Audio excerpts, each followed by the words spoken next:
immense actrice, 100 films, 80 téléfilms, du théâtre. Et puis, derrière tout ça, Andrea Ferréol, une seule passion, jouer. Ça a toujours été la passion de votre vie? Oui, bien sûr. Quand j'ai découvert le théâtre, quand j'étais très jeune, je me suis dit, c'est ça, ce que je veux faire, c'est ça. Puis après, le cinéma est arrivé. Alors bon, les choses changent un peu, mais jouer, être partagé, apprendre des textes, être avec des comédiens extraordinaires que tu rencontres, le temps d'une pièce ou d'un film, après tu ne les vois plus, mais c'est une passion et c'est une vie très agréable. Quand on dit être avec des comédiens incroyables à regarder, hein. Ça parce qu'on les voit derrière vous, là. C'est 4, hein, Olo Briu, Marcello Mastroianni, Philippe Noiret, Michel Piccoli, Ugo Tognazzi. Vous vous doutiez, Andrea Ferréol, que la Grande Bouffe allait devenir culte, mythique? Non, pas du tout. Ah non, pas du tout. Ça m'est tombé dessus par hasard. J'ai tout de suite su par le deuxième assistant qu'il fallait que je grossisse de 25 kilos. Je n'ai pas rencontré Ferreri tout de suite. Et quand je suis sortie de ce bureau, je me suis dit, je vais faire ce film. Oui. Quand Pourquoi on m'avait vous vous êtes dit, parce que pas dit, ça fait peur, c'est quand même le nom un des truc... 4 artistes. Mais je ne savais pas qui est le sujet. On m'a dit, il y a 4 stars. On m'a donné les 4 noms, et c'est une femme qui doit être très très ronde, et qui est la femme, la mère, l'ange de la mort, la maîtresse, l'amante. Et je me suis dit, mais avec ces 4 hommes, je veux faire le film. Oui. Je suis sortie, j'ai commencé à manger, sans savoir si j'allais le faire. Fallait prendre Folle, mais fallait prendre combien de kilos pour pouvoir jouer? J'ai pris 23 kilos. Ouais. Voilà, c'était un énorme travail. Hein. C'est très difficile de prendre 23 kilos en 2 mois. Oui. Voilà. Vous savez quoi, Andrea Ferréol? Regardez, c'est un coffret merveilleux. La Grande Bouffe a été réédité, remasterisé, restauré en 4K. Ce film, ce chef-d'œuvre de Marco Ferreri. Regardez ces images, on va vous revoir. Regardez-les. Ah, très bien.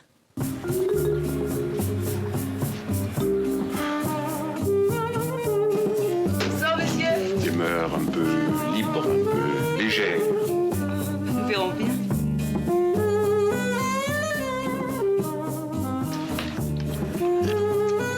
Personne ne veut mon village.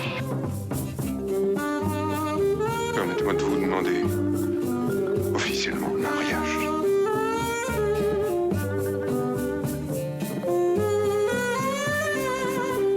Compris? Oui, oui, oui.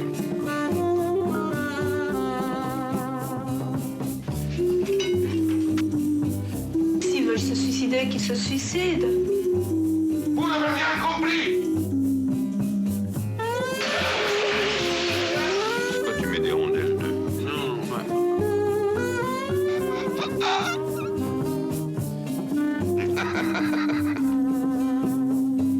Hugo! Souplesse et résistance.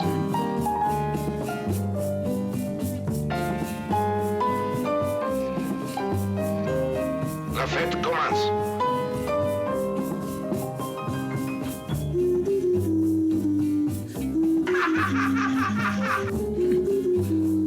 En fait, sérieusement, Andrea, on Non, entendait là...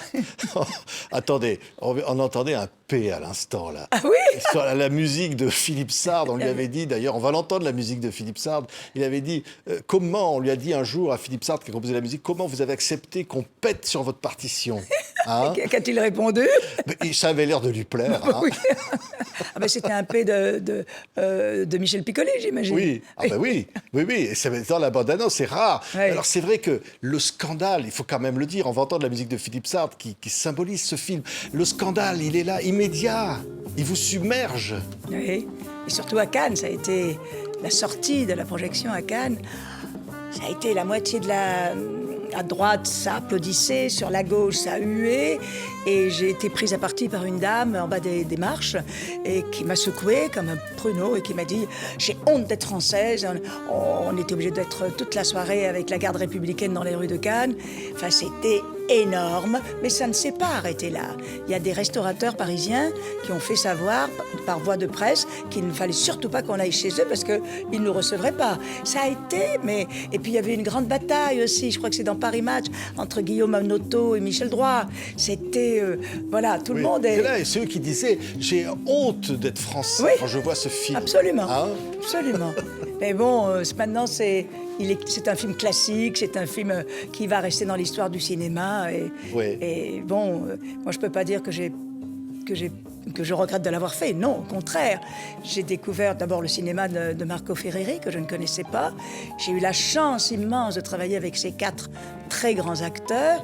Et surtout, ça m'a ouvert les portes du cinéma européen. Oui. Après ça, tous les pays européens m'ont demandé de tourner avec les plus grands metteurs en scène de leur pays. Donc, incroyable. pour moi, ça a été voilà, un tremplin Mais extraordinaire. juste, Andrea, quand même, quand vous avez lu le scénario, parce qu'à un moment donné, on vous dit, voilà, Voilà, c'est 4 oui. comédiens très connus, mais à un moment donné, vous avez quand même regardé de quoi ça parlait. Oui, absolument.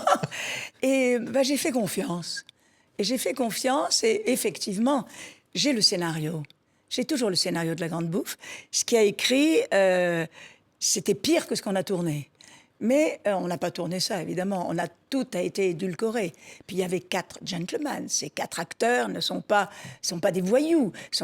Marcello, par exemple, m'a mis énormément à l'aise pour la scène au bord avec la statue, au fond du jardin.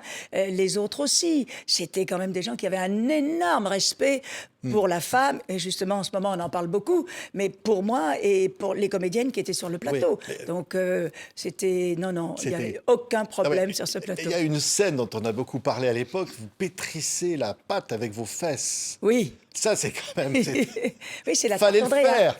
Oui, mais surtout que c'était pas très agréable parce que c'est pas une vraie pâte. Ah oui. Non. Pour qu'il y ait une forme, c'était un produit très spécial qu'on utilise, je sais pas dans quoi, mais enfin après, ça faisait la pâte, la forme de la tarte et de mes fesses surtout. Oui, non, mais c'est Voilà. incroyable. Alors, Et le secret qu'il faut que je vous dise quand même, c'est que le soir de la projection à Cannes, je me suis simplement retournée et derrière, il y avait mon papa. Et mon papa qui m'a fait ça.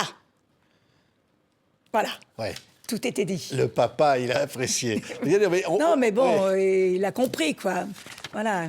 Regardez, ça, c'était l'affiche Oui. signée Reiser, Reiser, le grand oui. dessinateur de Charlie Hebdo. Oui. Alors là, on vous voit, là, c'est là, Oui. il y a votre nom, là, sur ça.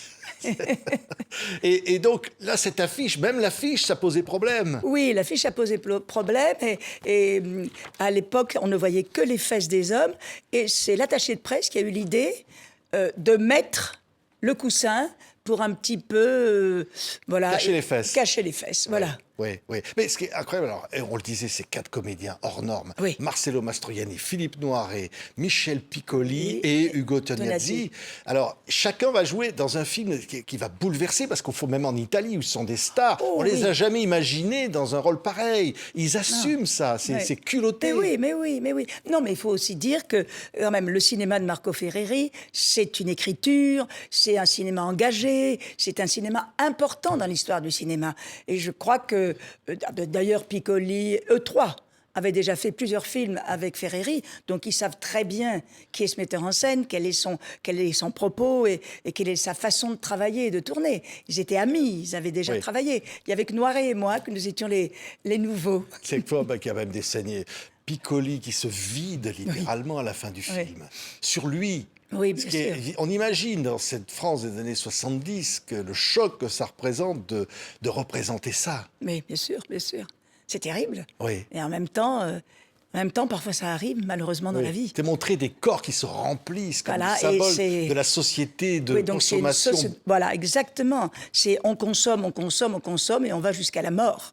C'est ce qu'il voulait montrer. Oui, c'est une dénonciation de la société bourgeoise. Absolument. Oui. Ça se passe dans un espèce de, pas un château, mais une demeure. Oui, un une peu, très jolie avec un maison, jardin. dans le 16e arrondissement d'ailleurs. Je ne sais pas si elle existe encore, mais avec ce très grand jardin. Il y avait un immense jardin derrière. Voilà, non, Ouais. c'est... Une forme de suicide, au fond. Parce que Oui, c'est un suicide, Ferreri absolument. représente la société qui se suicide Suicide. de bouffe et de Exactement. baise. De bouffe et de baise. Ouais. Voilà. Et chacun a quitté son travail, on le voit au début, ils sont d'accord, ils ont rendez-vous dans cette maison pour ça. Pour mourir, au fond. Pour mourir en mangeant. Donc, parce que, voilà...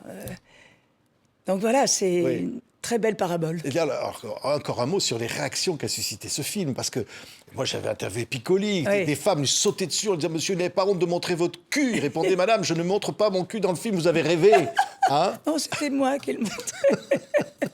C'est-à-dire que les gens vouaient à ce film toute la, Ah oui. voilà, tout ce qu'on pouvait détester du cinéma, de la provocation. Ah oui, la provocation, à l'époque.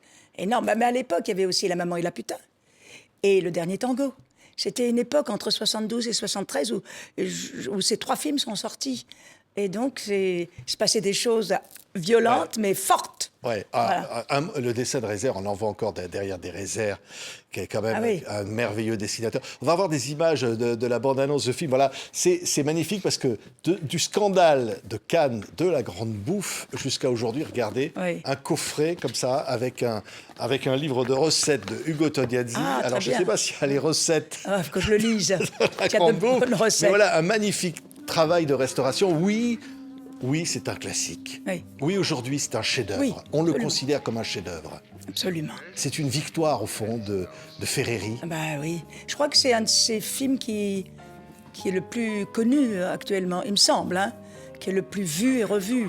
Il y en a plein de formidables, hein. Ce qu'il avait fait avant La Grande Bouffe, et qui sont El Cochecito, Dillinger est morto, Blow Up avec Marcello, justement. Mais il en a fait plein. Et après, c'était un qui était absolument magnifique, mais je m'en souviendrai peut-être pas du film, qui se passait autour du Vatican, avec Claudia Cardinal, je crois me souvenir. Voilà. Oui. Ça vous plaisait, ce cinéma un peu irrévérencieux? Ah ben bien sûr. Ah. Ah ben oui, non, il faut des choses qui marquent, des choses qui soient fortes. Vous savez, moi j'ai toujours osé. Ouais. J'ai toujours osé dans ma vie. Donc voilà, maintenant, l'âge venant, je ferais peut-être plus ça, je ne pourrais peut-être plus. Déjà prendre 25 kilos, ça serait Oui. impossible pour moi. Mais bon, mais si vous voulez, j'ai même osé récemment de faire quelque chose, vous en entendrez parler dans quelques Ouais. temps. Oui. Mais alors, quand vous avez terminé La Grande Bouffe avec le scandale, avec tout cela, après, votre carrière, vous l'avez dit, c'est une carrière qui s'ouvre. Oui. Mais quelque part, il faut le porter, ce poids-là. Ah bah oui, mais bon, j'ai accepté. J'ai eu un blanc, hein, parce que ça se fait pas comme ça. Après Cannes, il y a eu un blanc. Je crois que c'était juin, juillet, août. Et puis au Seine, on a repris Roméo et Juliette à Paris. Et après, j'ai fait le Trio Infernal. Après, le cinéma est arrivé, l'Italie est arrivée. Et je suis partie en Italie tourner plein de films. Et après l'Europe, Fassbinder, Greenaway. Vous avez voilà. une carrière. Vous citez Fassbinder, je pourrais vous citer évidemment Georges Lautner. Vous avez tourné incroyable. Non, j'ai eu une chance formidable. J'ai tourné tout d'abord entre les années 70 et 2000 avec les plus grands metteurs en scène européens, c'est-à-dire quasiment de tous les pays européens, même en Grèce, Allemagne, Suisse, Belgique, Hollande, Portugal et Espagne, et bien sûr l'Italie. Et puis la chance immense de travailler avec les plus grands acteurs de cette époque-là. Oui, alors, je ne sais pas, Marielle. Je pense aux galettes de Portabelle. Ah, bah les galettes. Quand même. Là aussi, il fallait oser, Ça, vous il voyez. fallait oser. Mais je suis comme ça, Vous avez une c'est scène. dans ma nature. Vous avez une scène avec Marielle. Je fais du d'amour, striptease. ou striptease, et c'est Monsieur Henry. Et Monsieur vous Henry. êtes... Qui vend des parapluies. Oui. Et moi, je suis aussi marchande de parapluies. Hein? Oui. Voilà. Et bon, écoutez, Marielle, je l'ai revu un petit peu vers la fin de sa vie, et je lui ai dit, tu te souviens les galettes? Alors, bon, voilà, c'était formidable. Et puis Burt Lancaster, Mickey Rourke, Peter O'Toole, Ben Gazzara, Dirk Bogarde. Enfin bon, j'ai eu des partenaires extraordinaires. Incroyable. Alors, évidemment, vous avez été cité plusieurs fois pour les Césars, notamment Le Dernier métro de Truffaut.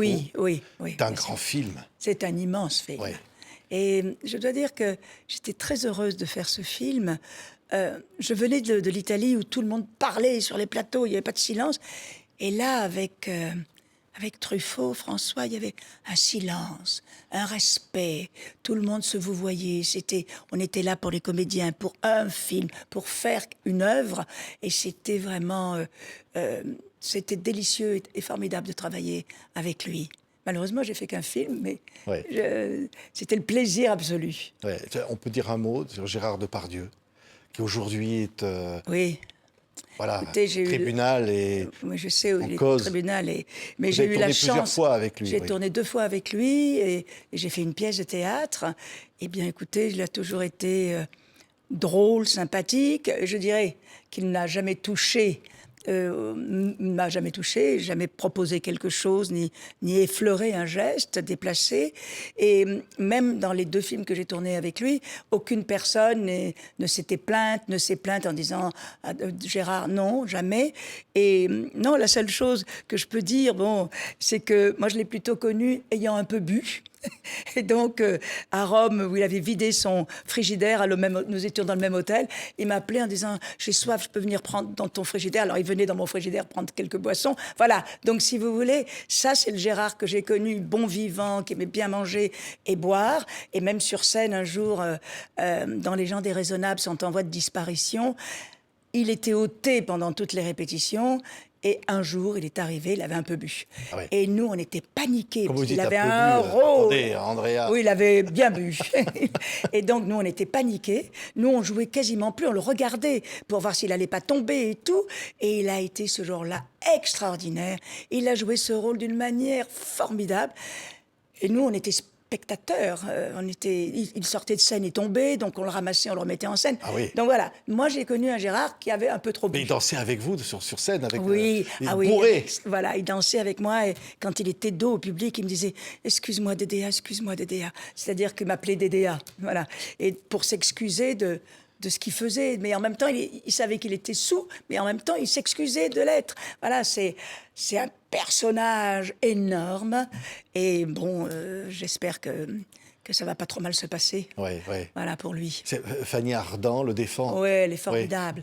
Oui. J'ai pas la joie de la connaître, je l'ai jamais rencontrée, Fanny Ardant. Vous savez, dans ce métier, on se rencontre, on travaille ensemble, on travaille pas, on se voit jamais, ou on est très amis. Et je sais qu'elle le défend et je crois qu'elle a toutes ses raisons de le Oui. faire. Mais en même temps, il y a des témoignages aussi. C'est ça, Andrea, c'est qu'il y a ces jeunes femmes Oui, bien sûr, voilà, bien sûr. qui expriment aussi cette Ah souffrance. bah oui, bah oui. Ouais. Et ça, dans oui. le cinéma, c'est quelque chose... Bah, dans le cinéma, moi, je n'ai eu qu'un problème. Une seule fois. Pourtant, j'ai fait beaucoup de films et beaucoup de télévision. Et quand ça m'est arrivé, ça m'a choquée. Donc, il fallait que je fasse une scène de tendresse avec ce comédien-là. Je ne pouvais pas. Donc, j'ai dit, excusez-moi, il faut que j'aille aux toilettes. Je suis sortie du lit. J'ai pris la première assistante. Je dis, viens avec moi. Et je lui ai expliqué en bas de l'escalier, parce qu'on était en étage, donc en bas de l'escalier, je lui ai expliqué ce qui se passait. Elle est remontée tranquillement, elle l'a dit au metteur en scène, moi je suis remontée 3 minutes après. Et là, il n'y avait plus question de tendresse, j'ai eu une langue dans ma bouche. Vous voulez savoir de qui, j'imagine? Oui. Je vois votre regard. Oui. C'était Roger Hanin. Roger Hanin. Oui. Voilà. Et ça m'a glacé sur place, quoi. Voilà. Mais bon, c'était dans Au bon beurre, la série de télévision qu'on avait faite pour France 2. Oui. Il y a longtemps. Les comédiens, les comédiennes. Alors je pense, tiens, Romy Schneider. Oui. Vous avez bien connu Romy Schneider. On sait les destins comme ça, tragiques. Oui, Romy. Ouais. Romy, je me souviens, un jour on tournait ensemble, justement dans le Trio Infernal. On était au studio de Boulogne. Et elle m'a dit, viens, on va boire un verre au bas. On boit un verre. Et en fait, elle savait qu'il y avait Alain Delon à l'étage. Et nous nous sommes assis en dehors du bar, donc dans le hall du studio. Et elle attendait le passage d'Alain. Elle attendait. Elle était folle, encore amoureuse, alors qu'ils n'étaient plus ensemble. Elle attendait le passage d'Alain. Elle l'attendait pour le voir, pour le saluer. Et quand il est passé, elle a fait « Bonsoir !» C'est terrible parce que je sentais qu'elle était... Pour elle, c'était terrible, quoi. Voilà. Donc, c'était très émouvant de voir cette femme amoureuse encore, alors qu'ils n'étaient plus du tout ensemble, et qui attendait l'homme qu'elle aimait et qui est juste passé en disant « Bonsoir ». Oui, Voilà. Sa fin aussi montre que le côté de la solitude aussi, Oui, parfois, dans ces métiers. Oui, solitude, oui, bien Ouais. sûr, bien sûr. Une forme de dépression aussi, Ouais, peut-être, qui peut être là, probablement. cachée. Oui, peut-être. Dans tous les cas, elle était folle amoureuse. Elle a aimé cet homme, je pense, par-dessus tout. Oui, vous tournez d'ailleurs avec Delon. Le battant, je crois. Le battant, oui. Hein? Oui. C'était comment Alain Delon? Il était... Ah, attends, mais écoute, là, ça s'est très bien passé. Et on fait une scène de baiser, justement, où il n'a pas mis sa langue dans la bouche, malheureusement. Non, et alors, il était drôle parce qu'il disait tout le temps « Bon, on refait le baiser pour Andrea. On refait le baiser pour Andrea. » Alors, on a tourné le baiser 5-6 fois. Et non, écoutez, il était producteur, metteur en scène, acteur. Et il a été formidable. Vers la fin du film, j'avais encore une séquence à faire avec lui. Mon agent me dit, il faut absolument que tu ailles au studio de Boulogne, Delon veut te voir. Alors je vais au studio. Il me dit, voilà, j'ai monté toutes nos scènes. Il me semble que celle qui nous reste à tourner est inutile. Alors je t'ai fait faire un montage. Va voir le montage et tu me diras ce que tu en penses. Donc je suis allée en salle de montage. J'ai vu le montage sur la Moviola. Je ne sais pas comment on dit sur le... Moviola, c'est un mot italien. Hein, oui, oui. Bon. Et donc il m'a semblé effectivement qu'il y avait... La scène n'était pas tout à fait utile et je suis retournée le voir. Je lui ai dit, écoute, je crois que c'est pas utile. Et donc, on n'a pas tourné la scène, mais il m'a demandé mon avis, parce que je trouve ça très bien et très, très professionnel. Et c'est pas lui qui décide d'un seul coup. Voilà, c'est comme ça. C'est pas la réputation qu'on lui avait faite. Écoutez, moi, voilà ce que j'ai vécu avec lui. Hein. Oui. Moi, je peux dire que ce que j'ai vécu. Après... les autres, je ne sais pas. Oui. Belmondo, l'incorrigible, Oui. Philippe de Broca, Oui. et là, Bébel. Alors là, c'est... Ah oui, mais Bébel, j'avais déjà vu sur un autre film, L'Âge Koumoun. J'étais une jeune comédienne débutante. J'ai un petit rôle, c'était avec Claudia Cardinal. On tournait à Nice, au studio de la Victorine. Et je devais faire une pute. Et j'étais habillée d'ailleurs en pute. J'étais bien ronde et tout. Et comme il fallait que je sois saoule, j'arrêtais pas de boire un petit peu de whisky dans ma loge. Ah oui, carrément, pour être saoul à l'écran. Parce que j'étais tellement jeune que je me dis, mais comment je vais tourner cette scène? Mais je sais pas, j'ai jamais fait quelqu'un de bourré, de saoul. Alors après, ils disaient tous, dis donc, formidable, oui, tu parles. J'avais avalé un petit peu quelques gorgées de whisky. Ah ouais. Et Bébel était comme... Très sympathique. Et quand? Mais Bébel, je l'avais déjà vu. Et il m'a valu une gifle de ma famille, de ma maman. Bon? Quand j'étais jeune, j'avais une mobilette à Aix-en-Provence. Je sors du lycée Cézanne. Sur le cours Mirabeau, je vois qu'on tourne un film. Je m'arrête. Et je ne faisais pas encore de théâtre à l'époque. Hein. Je devais avoir 15 ans, 16 ans. Je m'arrête et je fais « Oh, Belmondo !» Alors je pose Puis je vais le voir, je dis « Pourriez me donner un autographe, s'il vous plaît ?» Et c'était le film de Chabrol, à double tour. Oui. Alors c'est bon, je regarde, j'étais fascinée. Et puis je rentre chez moi, il devait être 1h30. Et ma mère me dit « Tu étais où ?»« On tournait un film sur le combien je regardais, pang.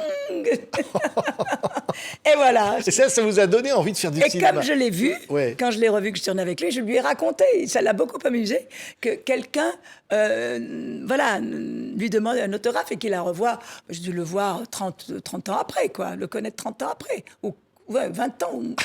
Oui, peut-être 16 ans, 26 ans, 10 ans, 12 ans, 15 ans après, quoi. Oui. Tiens, film oublié, Elle court la banlieue, de Gérard Pires. Oh là là, je suis tellement content qu'on en parle parce que c'est un film Et moi, je m'en souviens mal. Ouais. Hein, et dans lequel il y a Marthe Keller qui est merveilleuse, il y a Jacques Higelin qui débute et il y a Coluche qui fait sa première apparition. J'aimerais bien le revoir. Alors c'est un film, je n'ai aucun souvenir de ce film, de Elle court la banlieue. Ouais, je me souviens que je l'ai fait, mais je ne me souviens pas de souvenir, c'est trop loin. Embarqué dans des aventures, Volker Schlondorf, le tambour. Oui. Ça, c'est des défis quand même, des films comme ça. Oui, bien sûr. Mais bon, j'ai tourné aussi avec Schroeter, qui est un cinéma poétique, qui est un cinéma tout à fait à part du cinéma. Et non, mais j'ai pris toujours un peu de risque. Et puis, connaître, découvrir des choses. C'est ça Hector Escola, évidemment, Luc Varenne, Yves Boisset, le prix du danger, cinéma engagé. Un mot sur Jean-Pierre Mocky. Y a-t-il un Français dans la salle? C'est Mocky, alors là, c'est un fou. Oui. Alors Mocky, il y avait une chose incroyable. On était encore au maquillage, il mettait ses caméras, il faisait les lumières, il disait « Moteur !» Il n'y avait personne. Hein. « Moteur !» Alors on arrivait, « Ah non, mais on n'est pas prêt. Moteur !»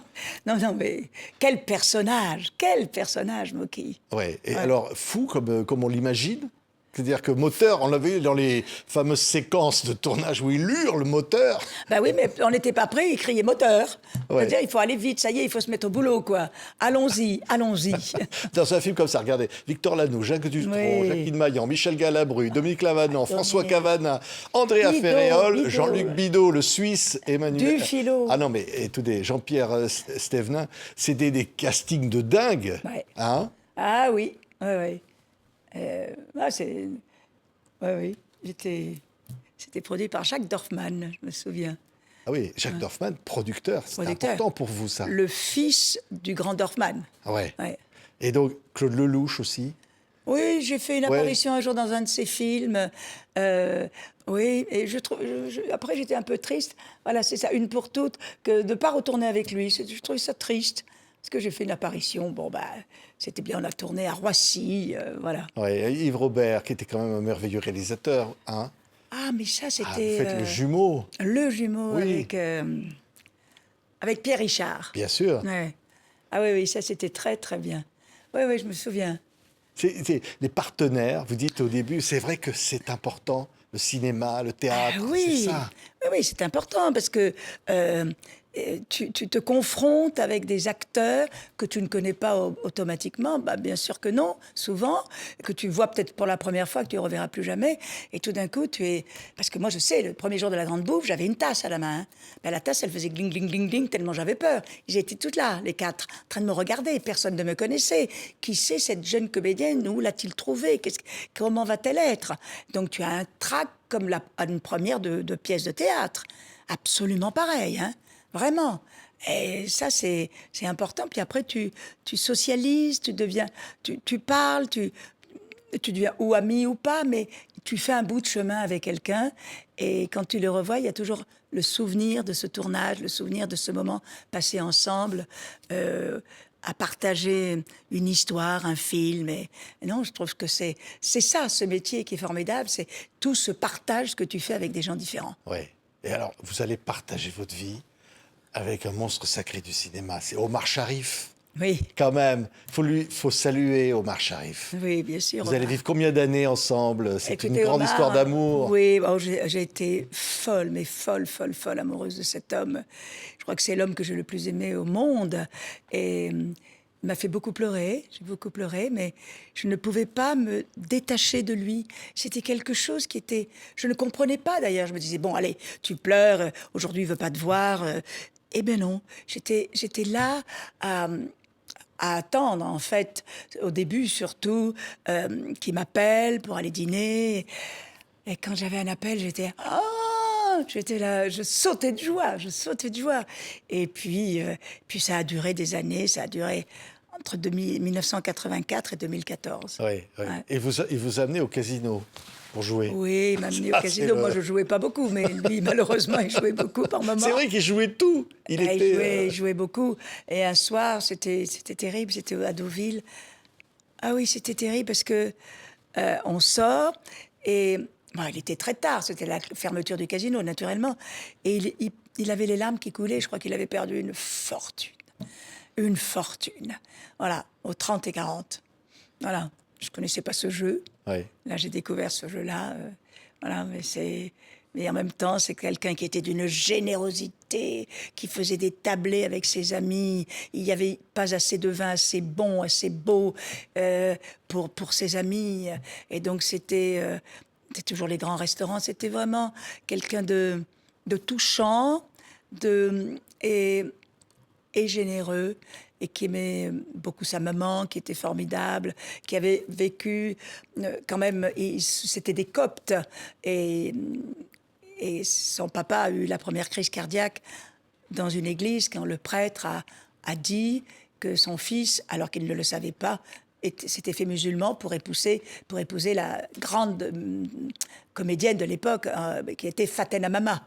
Et Faten était musulmane, donc il s'est fait musulman pour épouser Faten, et ils ont eu un fils ensemble qui est Tarek. Ouais, ouais. Voilà. Et un séducteur Oh invétéré. là là, mais c'était Omar, le avec charme personnifié. Avec Youssef C'était- Chahine, oui, qui l'a fait c'était débuter au la cinéma en voix, Égypte. oui. C'était deux qui draguaient parfois, et moi ils me l'ont dit tous les deux, Ouais, ils bah, se rencontraient sûrement. ensemble, ils draguaient les mêmes filles quand Bah, ils oui. étaient jeunes avec Youssef Chahine. Ouais. Et il a été comme ça toute sa vie, un immense séducteur. Oui, mais parce que c'était en lui. C'est-à-dire la façon de sa voix, la façon de t'y parler, le noir de ses yeux, quand il vous regardait avec ses yeux noirs, vous plongez là-dedans. C'était un univers et des promesses, peut-être. Oui, c'est Donc voilà, c'était un homme. Un homme cultivé, un homme... je ne sais pas s'il aimait bien... Il aimait bien faire du cinéma, mais en même temps, c'était gagner sa vie, quoi. Et ben, le bridge, les chevaux Oui. et les casinos. Ouais, ouais. Ouais. Alors, vous avez été fidèle jusqu'au bout. Sa fin n'a pas été facile. Oui, hein. la fin Il est est un mort petit peu tristement. difficile, ouais, Alzheimer ou... Un début Ouais. d'Alzheimer, oui, un début d'Alzheimer. Jamais, toujours fidèle. Moi, Rester jusqu'au bout. Moi, oui. oui. Moi, oui. Moi, oui. Ouais. Oui, mais j'étais sous son emprise. C'était que, voilà, je pouvais pas me détacher de lui. J'ai jamais vécu ça avec d'autres personnes, avec d'autres hommes. Hein.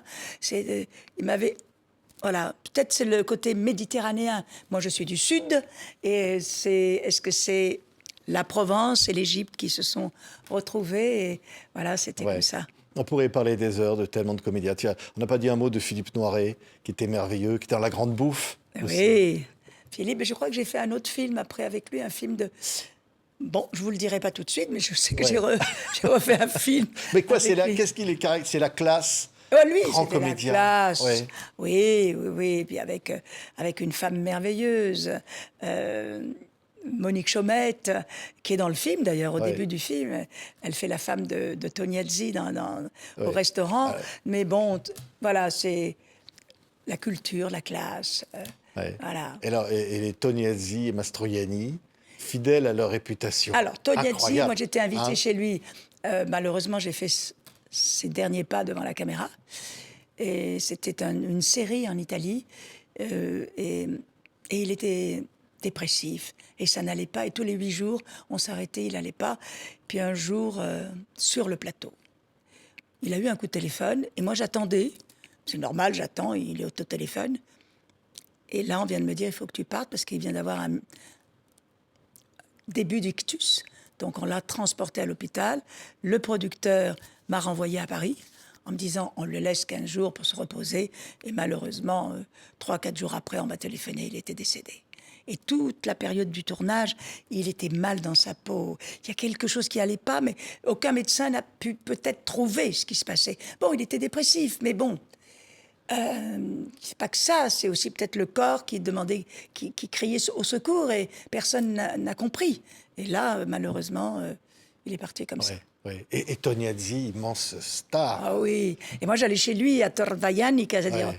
au bord de la mer, où là, il cuisinait, il recevait. C'est pour ça que ces recettes, c'est peut-être. Il y a peut-être un qu'elles sont livre très de bonnes. recettes de Tognazzi Voilà. dans ce coffret là, Voilà. qui vient de sortir. Peut-être hein. les lire de près, peut-être qu'il y a des choses Ouais. intéressantes. Mais Mastroianni aussi, quand même, aimait la bonne bouffe. Hein. Oui, mais Hein? tous. Tous. Oh, oui, bien sûr. Ah oui, non. Mastroianni, c'était Latin lover. Oui. Latin lover. Irrésistible ou comment qu'elles étaient? Ah, il était tout à fait délicieux et charmant, oui.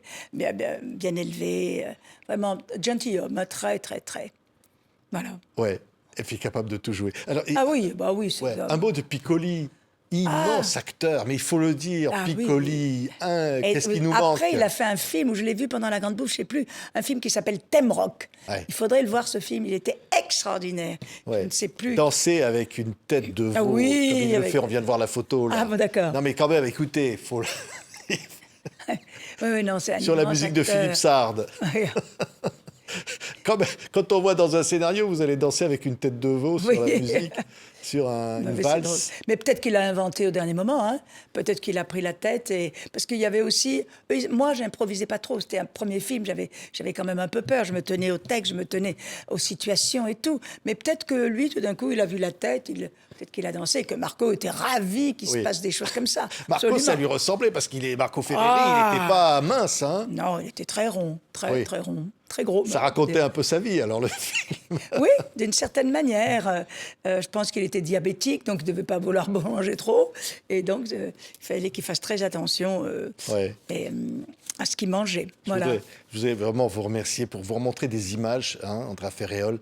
Là, c'est actuel, c'est au théâtre. Oui. Alors, on vous voit dans cette pièce, et c'est une pièce qui parle finalement des stars, du cinéma, de comment on est une star. Alors, regardez, on Amour, voit les gloire et images. secret, vous parlez d'amour, gloire et secret. Amour, gloire et secret. Oui. C'est C'est l'histoire d'une star de cinéma qui est très généreuse, qui a un secret. On ne sait pas très bien sa date de naissance, on ne sait pas. Et puis, un jour, elle va apprendre qu'elle n'a plus d'appartement, que ses bijoux ont été vendus, qu'elle n'a plus un sou, donc elle est ruinée.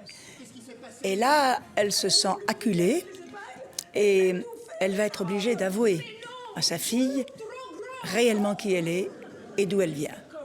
Et c'est dans cette comédie de boulevard qui est superbement écrite et avec un très beau dialogue très drôle par Erwin Zirmi, qui fait mon petit-fils, il va y avoir une parenthèse de 5-6 minutes où tout d'un coup, elle va avouer qui elle est.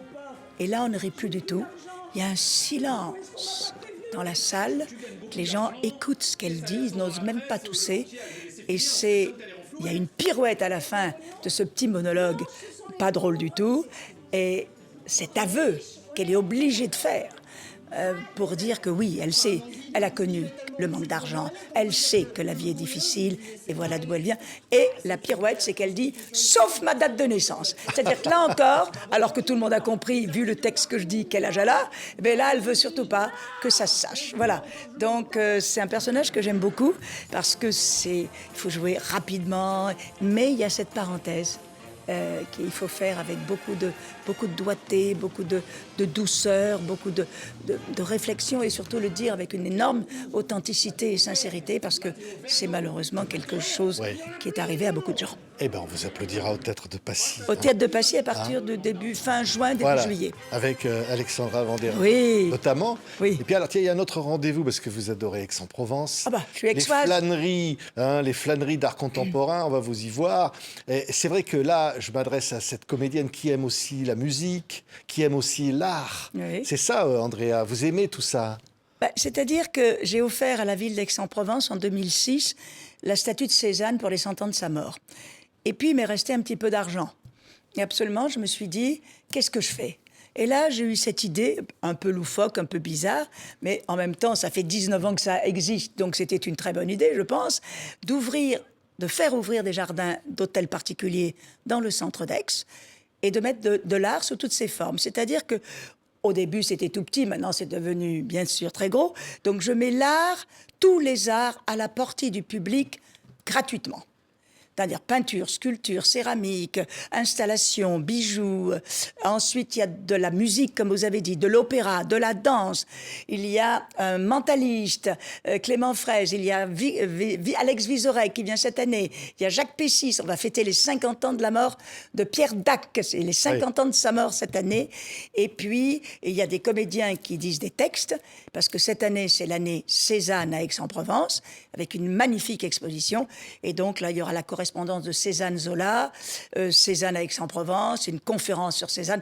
Voilà, c'est un énorme festival et les gens vont de jardin en jardin, s'assiedent, écoutent, regardent, apprécient et ça dure sur 3 jours. Oui. Et il y a même du théâtre avec Christine Murillo qui va jouer une pièce Pauline et Carton. Et cette année, une nouveauté, il y a du spectacle pour enfants le dimanche matin. Ah oui. Voilà. Incroyable. Vous savez quoi, Andrea Ferréol, votre livre autobiographique s'appelait La passion dans les yeux. Oui. Il n'y a pas de titre qui vous résume plus que ça, non? C'était quel titre que vous avez choisi pour raconter votre histoire? C'est pas moi qui l'ai choisi. La passion dans les yeux, c'est ça qui vous caractérise? Oui. Mais je suis quelqu'un de très passionné, parce que je trouve que la vie, c'est extraordinaire. S'il y a quelqu'un... Moi, je dis toujours à mes amis, la personne la plus triste le jour de mon enterrement, ce sera moi, dans ma boîte. parce que là, je serais désolée d'être morte. Je sais bien, parce que j'ai envie de vivre, j'ai envie de regarder, de voir, d'apprendre, de partager. C'est surtout ça. C'est pour ça que les flâneries aussi, c'est du partage. Avec le public, c'est du partage. Et c'est ça qui m'intéresse dans la vie, c'est ça qui me plaît. Merci. Voilà. Andrea Merci. Ferréol, En liberté. Tiens, on va se quitter peut-être si on y arrive avec la musique de Philippe Mais Sard. oui. Sur, regardez, La Grande Bouffe de Marco Ferreri qui revient. Et vous êtes incroyable dans ce film avec ces 4 phénomènes. Oui. Ce film devenu absolument culte. Incroyable. Marcello Mastroianni, Philippe Noiret, Michel Piccoli, Ugo Tognazzi et Andrea Ferréol. Merci Andrea. Merci. Continuez de jouer, de vous amuser. Oui. C'est ça. Absolument. Je vais continuer. Je vous le promets. Merci.